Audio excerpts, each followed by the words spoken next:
very, very happy to have a friend of mine. We've never met. He lives in India. I live on Maui. We have, 16, 17 hours time difference. Is that about right? Quite a few hours. Dr. Dipankr Roy, the global chairman of the World Summit for Peace.com, World Art Summit for Peace.com, worldwide president and CEO of the Authors Club Worldwide, global chairman and president of International Art Acts. And he's got art around him. He's a wonderful artist and is in the middle of doing some beautiful art projects for cancer awareness. And also, I met you through the beautiful Gandhi Peace Award you put on Gandhi's birthday last year. And yes, and we were able to connect there. I've been thinking about peace so much, and we were just saying, I've been working on a book about finding inner peace, because we know peace begins within. But here's the thing. I'd like to talk to you about how you bring that inner peace from within out and live it in the world. Because as you know, Gandhi and other great teachers, Buddha, Dr. Martin Luther King understood the value of peace, but it's always bringing it out into the world. That is, and the actual living of that peace is always the challenge, right? Absolutely. Absolutely. How did you see Gandhi put that to work? Cindy, first of all, it has always been a spiritual connectivity between America and my country, India. And that's how the two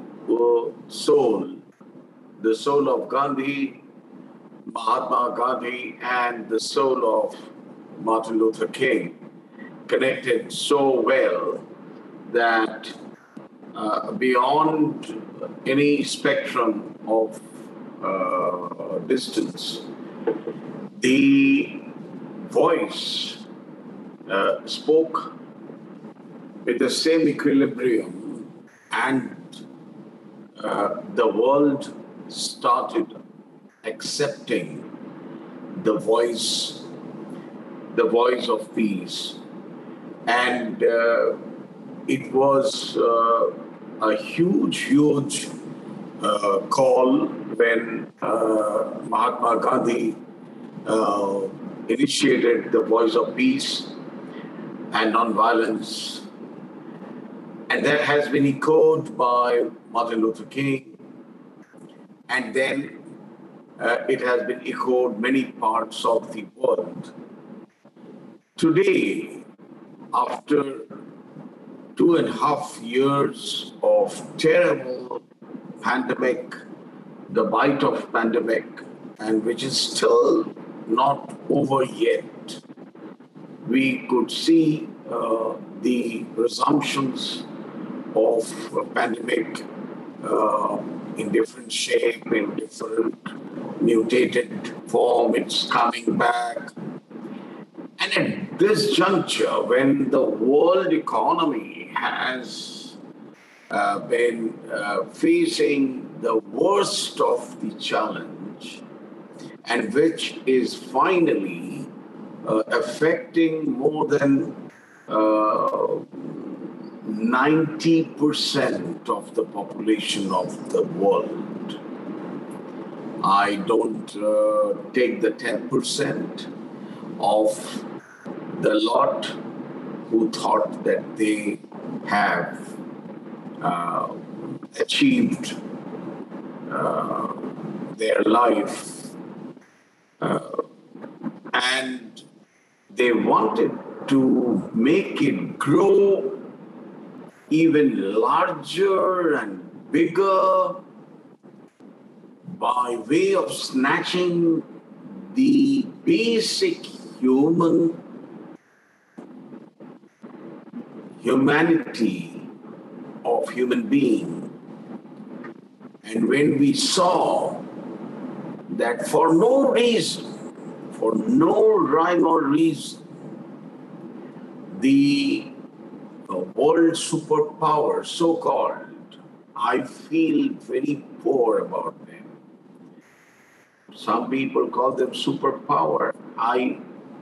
You ask me, I will tell you that they're the super poor. They're super poor in their mindset. In their mindset, the whole of world looking at them with a weird look that who are these people? From which planet they have actually landed to this world? Are they human beings? They are from a different kind of mental setup that today they could think of in their even dreams to hit so badly the entire humanity, because I feel that poor souls, they have transformed themselves to one of the best brave souls to survive from this atrocities and atrocities which has come from nowhere. I don't want to take his name because I think my mouth will get spoiled.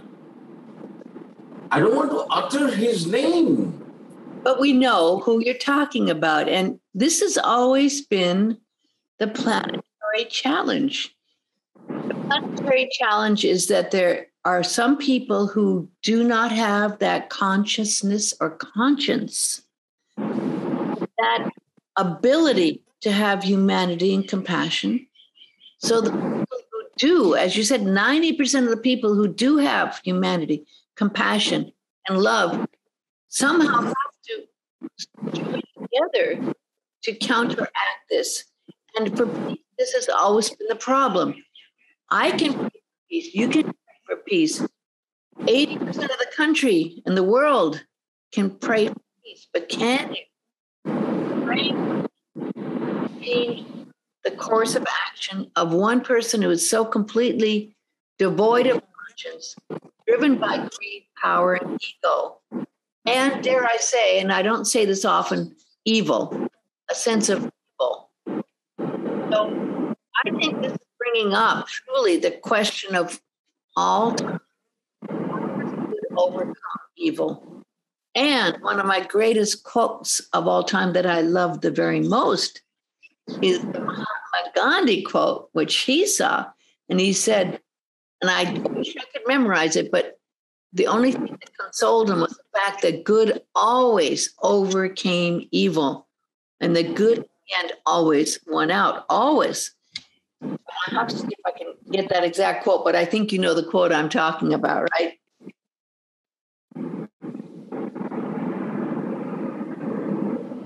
You know the Gandhi quote I'm talking about? Yeah. And the hard part is knowing when, right? And I have wondered what he went through to that point when he saw it accomplished. How many years did it take? How many years of trials? How many years of fasting and almost dying did it take to overcome the challenges?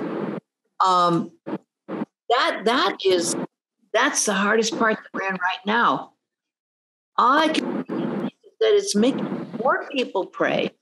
It's making more people try to do it. I have to think always of the good being done by the people who are going there and feeding the people who are needing help. And I think we can't be brought down in our moral structure or in our hope or in our belief in the good by those people to bring us down. That's all I can think when I look at this, because it is so shocking when we do look. And at the same time, I feel foolish to think that we'd never go through something like this again. I mean, I never believed we would, that we could do this. Okay. I mean, one of the quotes I saying here is, the enemy is fear, the world is weary of hate. Hate can't be overcome only by love, but that's not the one. This is it. I found it. When I despair, I remember that all through history, the way of truth and love have always won. There have been tyrants, and that's what we're seeing here, right? There have been tyrants and murderers. That's exactly the description of what's happening here. And for a short while, right? And for a time, he said, and for a time, they can seem invincible. But in the end, they always fall. Think of it, always. They always fail. The fail or fall. It's fall. So we're in that in-between stage where I do believe there will be, hopefully, I believe and hope that this is a case. But I think in seeing our humility and our humbleness and our fear of that we couldn't believe it could happen in this day and age is making all of us have to redouble our intent and our prayers and our hopes for peace. Absolutely, absolutely. And I tell you, this is a kind of such a hugely eye-opener, and Mahatma Gandhi's soul up there is feeling very proud watching the entire range of human being in that small country, the way they came out on the street, be it a girl, be it a mother, be it a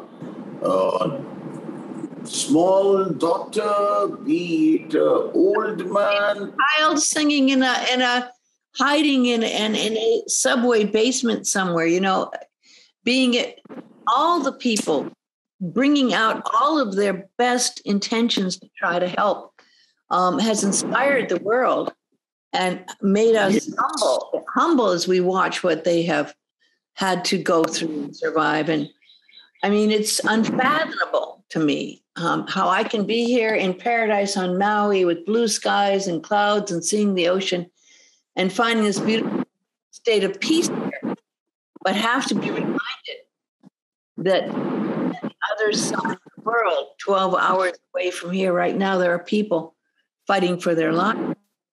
There are people who are having to walk through seeing dead bodies there and still not give up and still have.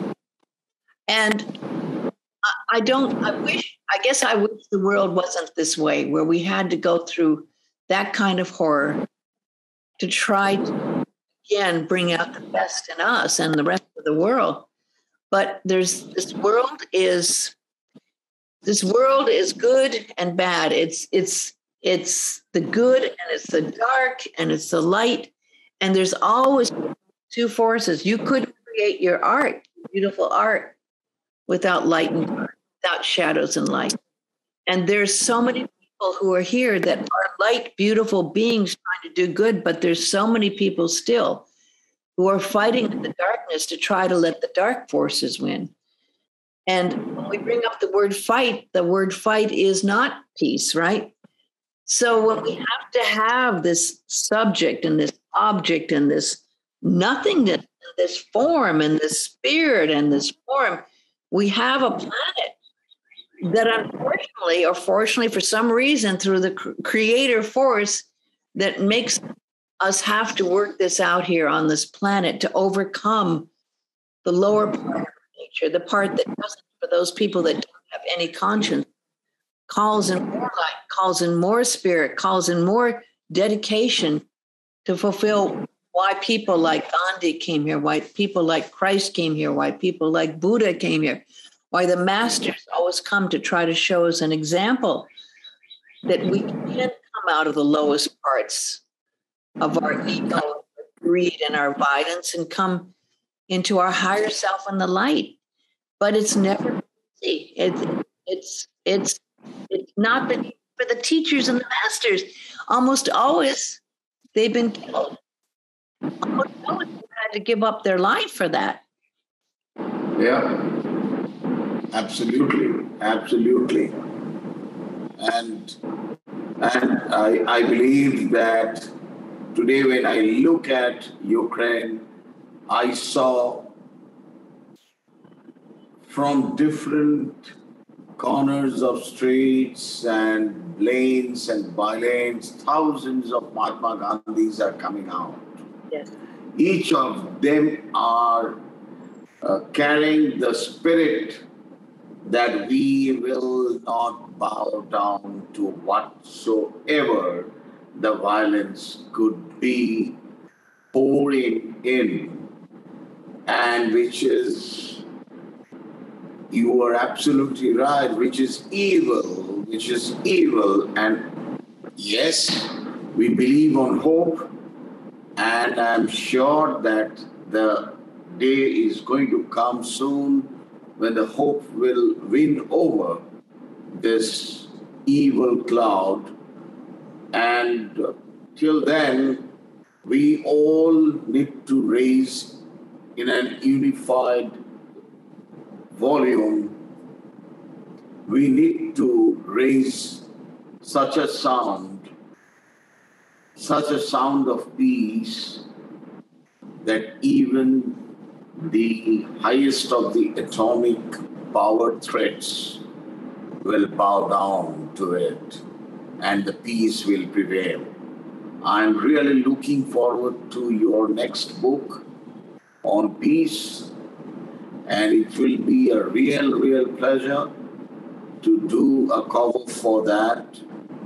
And I'm going to share you something which I'm actually working on right now, having Mahatma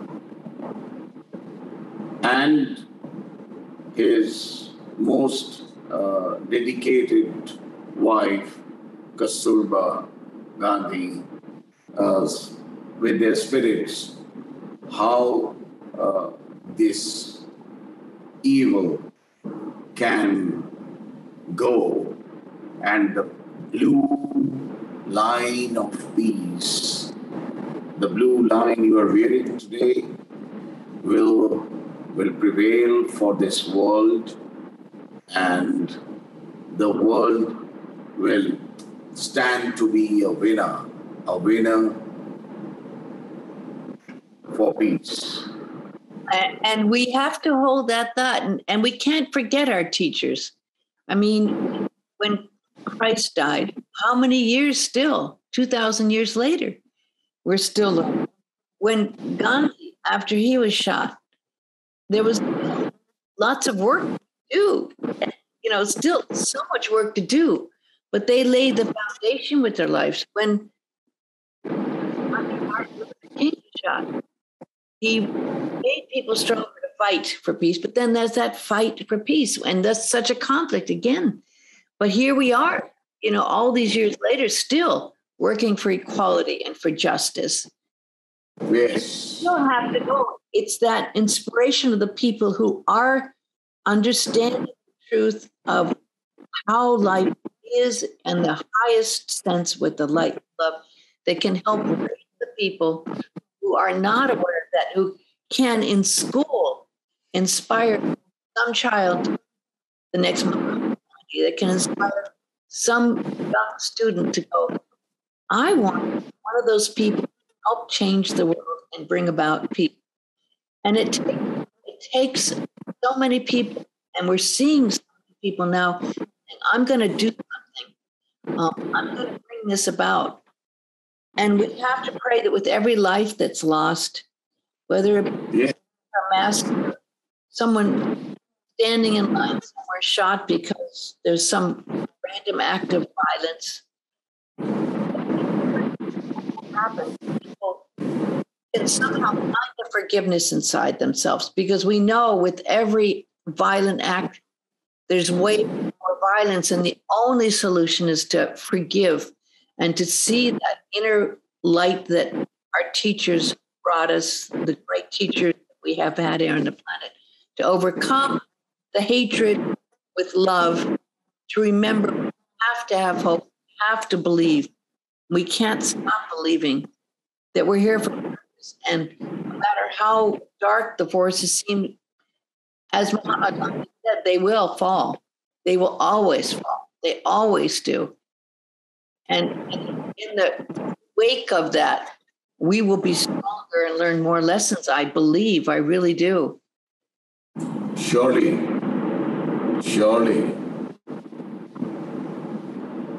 I honor you and the work you're doing so much. And I know this year when you do, and I assume you're going to do another Mahatma Gandhi recognition on his birthday.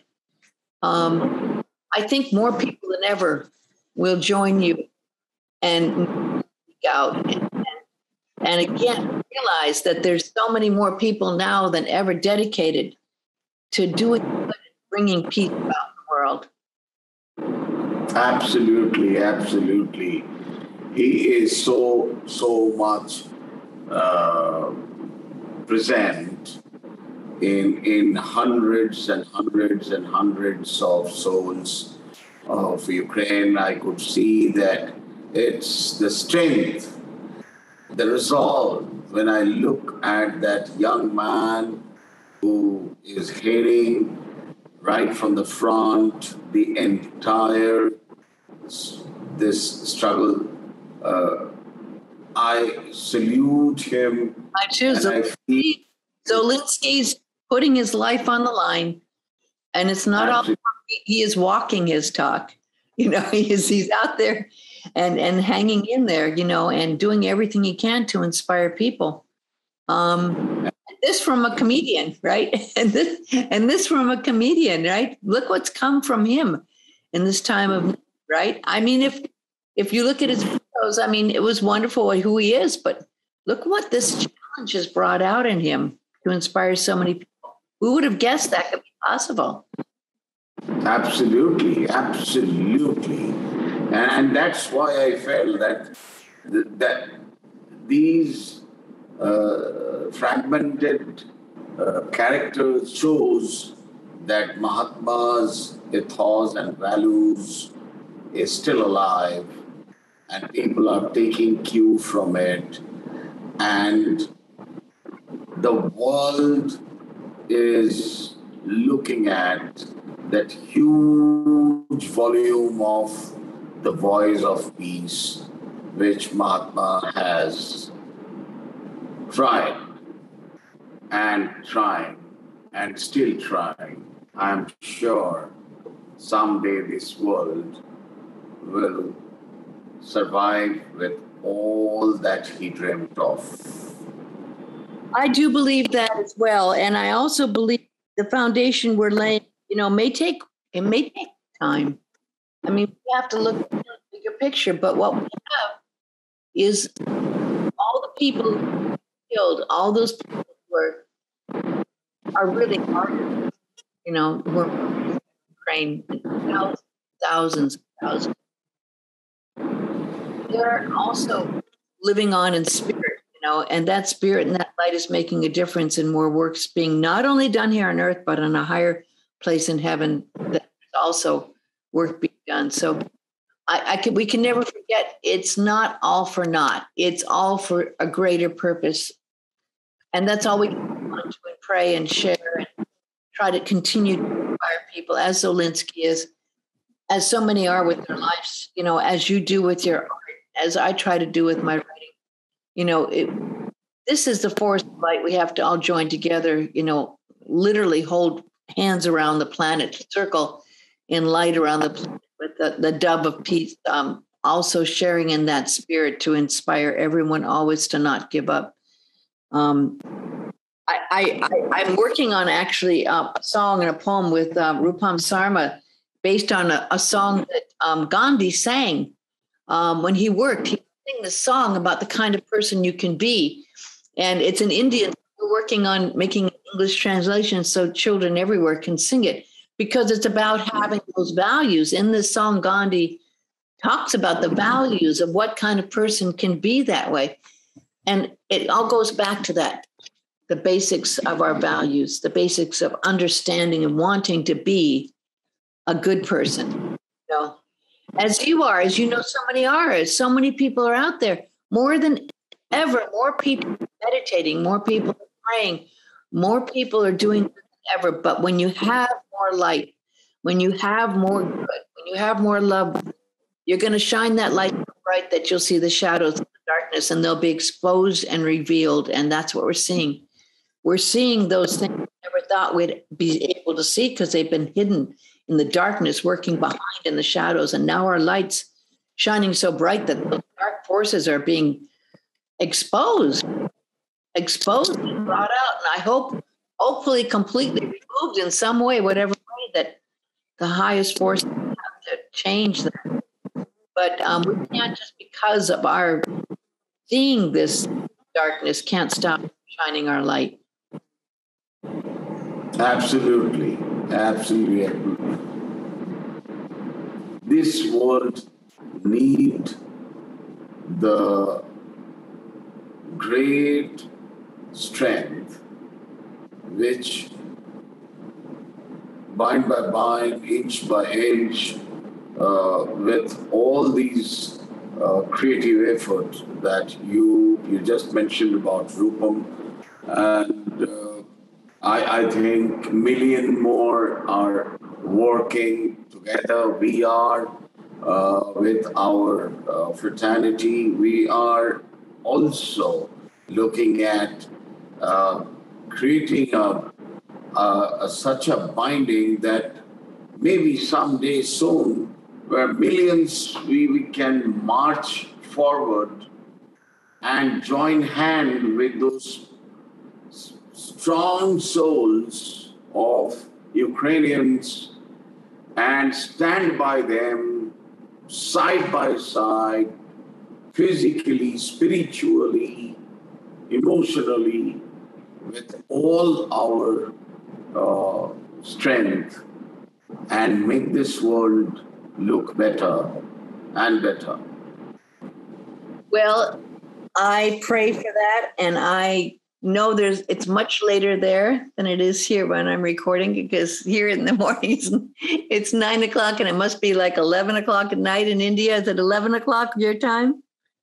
It's about 12 past. Oh gosh. Well, I will let you get some sleep and continue on with your very valuable work. I always I cherish our friendship, which usually is just through Facebook exchanges, but it's great to see you. And I've taken the time to talk about this very important subject. And I send deepest blessing, bow of gratitude and peace to you. It's always. Cindy, and looking forward. A big aloha. Same here. A big aloha. Aloha. Bye-bye.